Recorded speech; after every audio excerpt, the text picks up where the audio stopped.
Hey guys, and welcome back. I'm in the garage today working on a few things, but I wanted to tell you about a bucket list item that I was able to do this year, and that was attend the Las Vegas Formula One Grand Prix. It was amazing. I don't care if you've heard good, positive, bad, whatever reviews, it was a great time. And what made it even better is I got to go out there with Milledge, who is also a YouTuber, who shot a video on the whole experience. Now, I make a few cameos in this, but I wanted to show you a video that he put together, and I think that you will like. Make sure that you look in my description. You'll see a link to his channel. Make sure to like, subscribe, and share on mine and his as well. He does a great job and much better with video work than even I am. So, without further ado, let's go to Formula One.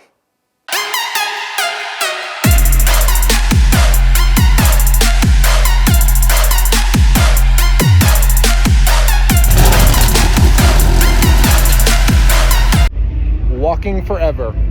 Right, John? Ever. Ever. I had the chance to knock something off of my bucket list by attending my first ever Formula One race in Las Vegas. And while it seemed like a lot of people wanted this to fail, and there were quite a few bumps along the way, I can honestly say that this was an experience that I will remember for a lifetime. So come along with me as we take this ride, and I hope that you enjoy my experience at the Las Vegas Grand Prix.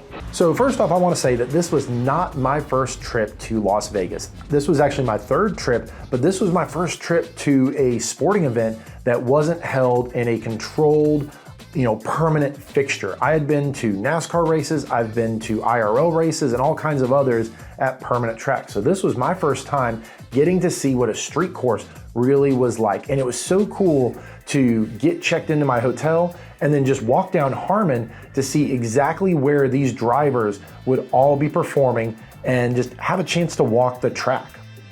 And this was a cool part right here where you can see that they came off of Las Vegas Boulevard, off of the strip, taking a hard left-hander onto Harmon.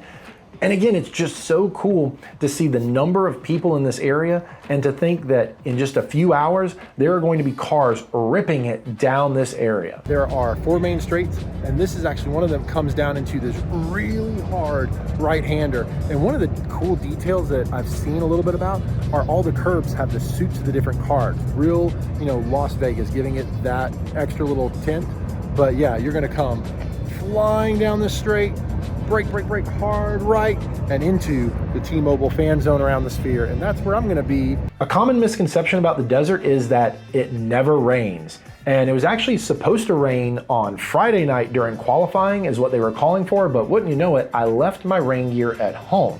So I was really happy when I saw that the rain got moved up to Wednesday night, although I'm sure the workers weren't really appreciative of that, but it was really cool to see all the machinery that they were bringing out because this was the first time that they shut the course down so that they could check the lights, so that they could make sure that the barriers all went in place the way they needed to, and so that they could put those final tweaks before free practice 1.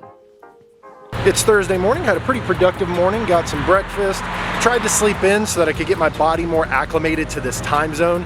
I'm 3 hours behind where I normally am, so made myself stay up till almost midnight last night so that I could enjoy the festivities all weekend without too many side effects. I still can't get over how cool it is to say that I am at a Formula One race here in Vegas, and everything looks so cool. John was really excited to take me to Shelby American, and as a motorsport fan, as a car guy, I loved this experience, but I'm not really gonna show the whole experience here. I'm actually gonna save this for another video because I think there's enough content there that I can do something better, so I'll just let you enjoy a few of the sights that I saw when I went through these doors.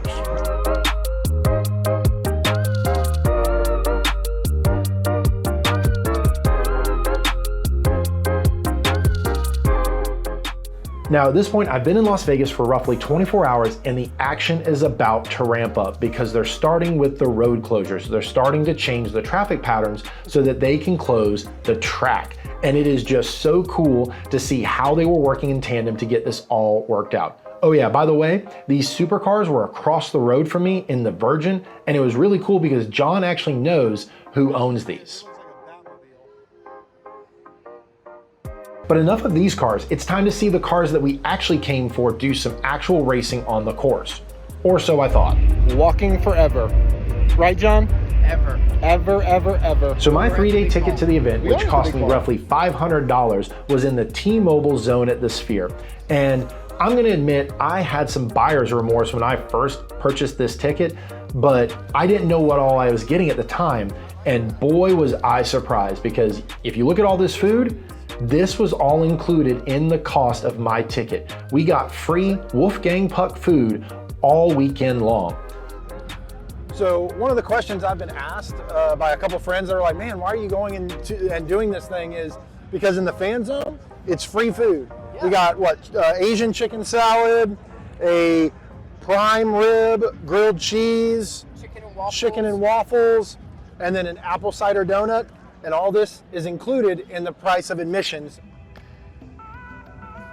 Once we got some food in our bellies, it was time to check out everything that there was in this area. And I can say that they did a great job with this. There were lots of drink stations where you could get free water and free sodas, or you could pay for your alcohol. They had plenty of souvenir tents, and then there was a covered bridge over into the actual track. And this is my first time seeing my area where I'm going to be able to stand during the race, and it was just so cool to be that close to the track.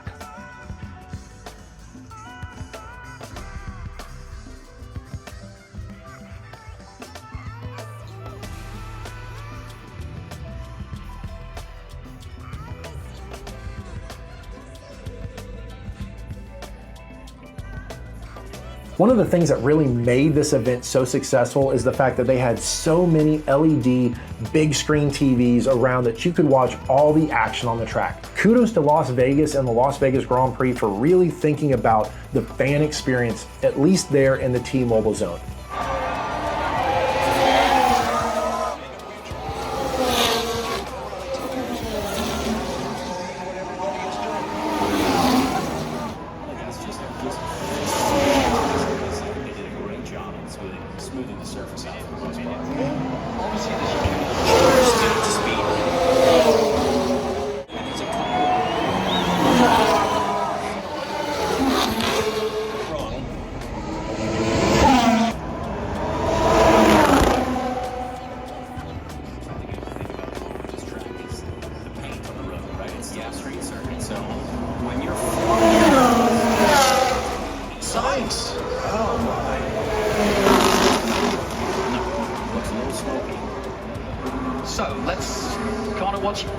What's the procedure here? Obviously you've got to come in, but you don't know. I don't think it's going to. So last night was a little bit of a bust.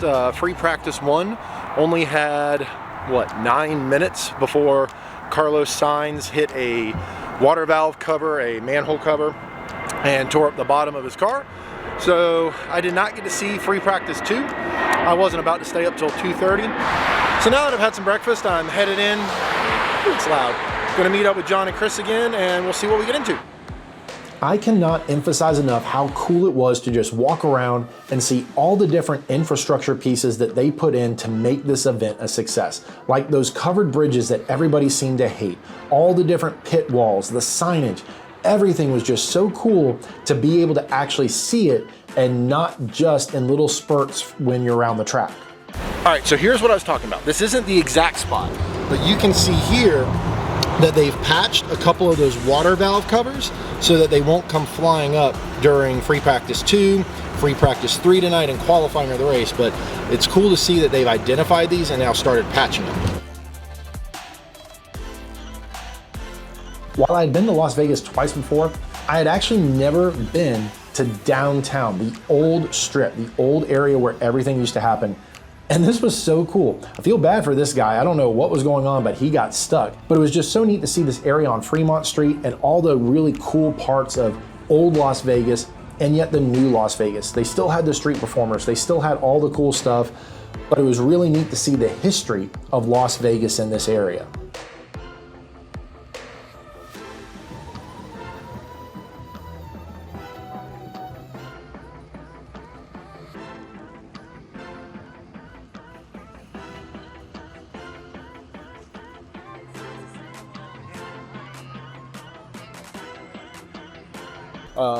But it's 5:15 on Friday evening, getting ready for free practice 3, followed by qualifying. and yeah, headed up to the carriage house to meet up with John and Chris, and then we're gonna try something different tonight. We're not gonna go the sketchy back way that we went yesterday. That took us all kinds of different ways and just didn't seem efficient. So we're gonna take the monorail tonight, and we're gonna go to the Venetian, and we're gonna go in through the Sands entrance there. So we're gonna get to see some racing tonight, some free practice, followed by qualifying at midnight local time. And yeah, it's gonna be a lot of fun.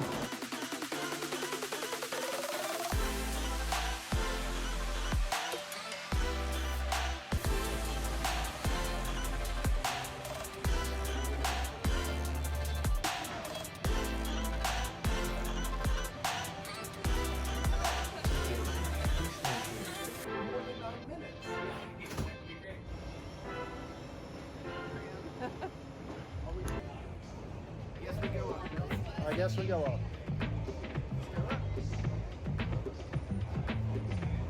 More than 9 minutes tonight. That's my goal.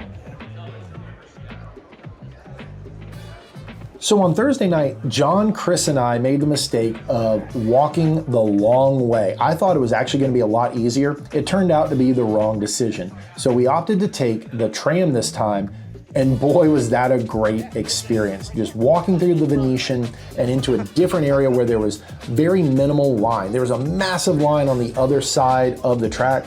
Coming in this way was much better experience, and you got to go right into this awesome fan zone.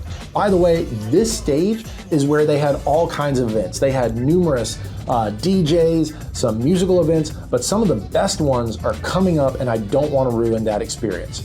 Of course, no evening at the race was complete without getting our free food, and it was just so fun to continually try the different pieces and see how they changed day to day. And here were probably my favorite two events. First, Cirque du Soleil. I've seen them in Augusta before, but this was a whole different experience, and I love how they change year to year.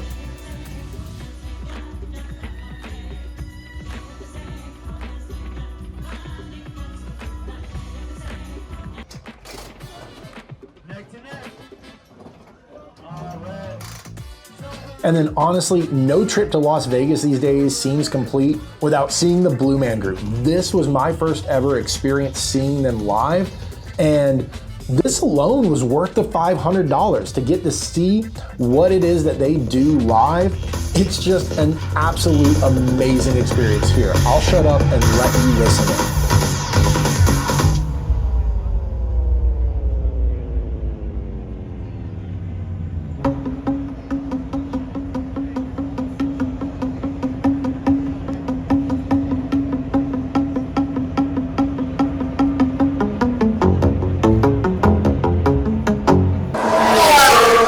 And now finally, we get to experience some actual fast cars on the track for longer than 9 minutes. It was so awesome. Yes, it was standing room only, but I highly recommend being down near the catch fence, near the wall, because you just cannot experience the speed, the smells, the sound like you can right there against the track. But still, with just 2 races to go in the championship, that's still playing with the cars. Yeah, absolutely. And with the position where you want to be towards the end, it seems like everyone's kind of on the list is maybe too many of the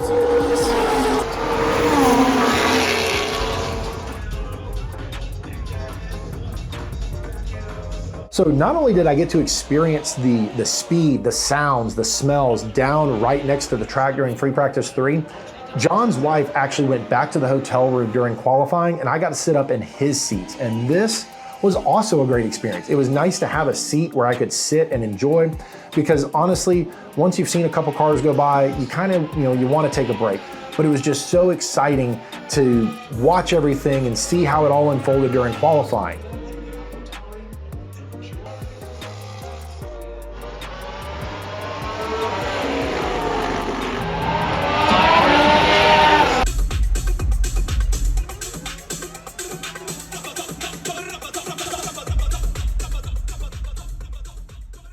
And finally, it was time for race day. We didn't really do a whole lot during the day because we just wanted to save up all our energy for this. So little did I know when I took this video, that's actually Tony Kanaan doing a ride-along in that McLaren. We saw this experience all weekend long in between the different sessions, and it was really cool to find out that you could pay for this experience, and chances are you may have gotten somebody like Tony Kanaan to drive you in fast laps around the strip. Talk about an experience.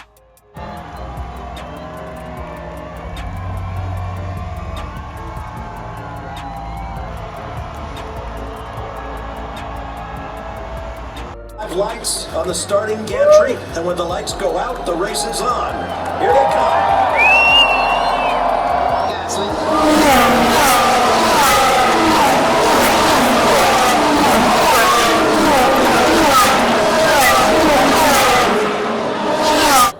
If not potentially a red, I'm okay, he's told everyone.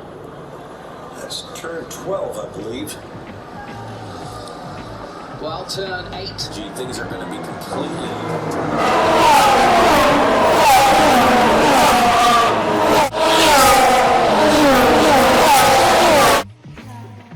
The fact that I had John, Chris, and Joey there, it's just having friends like that around you when you take these experiences that make it that much better.